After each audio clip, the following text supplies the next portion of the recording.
I really came to understand the working class as middle class is kind of an income term.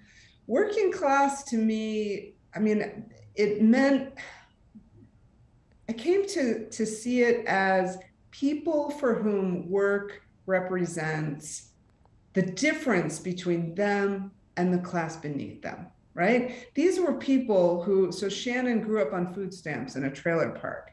And she looked back with shame at having, she hated going grocery shopping with her mother because her mother used food stamps. That was a humiliation.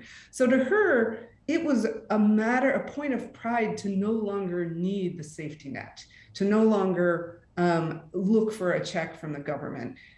After the plant closed, John, who was another worker that I followed, he had to run the gauntlet of the unemployment insurance. And he was like, okay, I'll do it because I paid into the system all my life.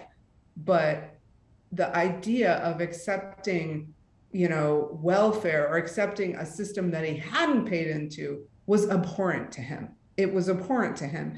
And all of these workers knew people who kind of gamed the system to live off a social safety net or to sort of not work as hard as they could be.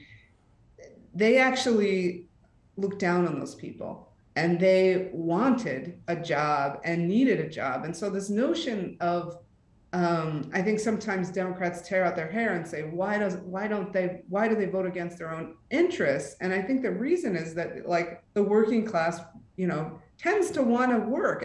These factory jobs were the most coveted jobs in the community. Like Shannon would, when her friends from high school would ask her where she's working, she would tell them, and she would see envy across their faces because these were $25 an hour jobs that you could get without a college degree. So right out of high school, without even a GED in some cases. I mean, they were supposed to have a GED, but a lot of them lied and said about it and got in anyway.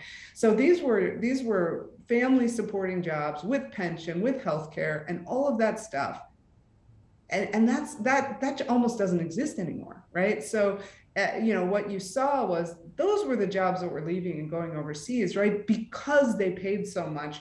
That is why it made sense for the company to move them to a place where people would only need $3 an hour or $1 an hour.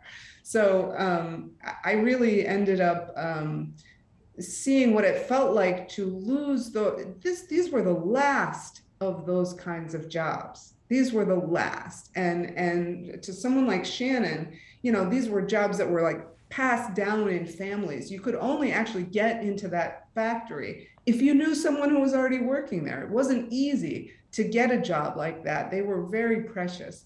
And so I think, especially for people who came from families that had been there for generations, it was a shock. It was a real shock, especially to the white people who worked in that factory, especially to the men. I think, it was also a shock to Shannon too, just because she thought, man, I finally made it somewhere. I crawled up and made it. And then boom, it's like the rug is pulled out from under her.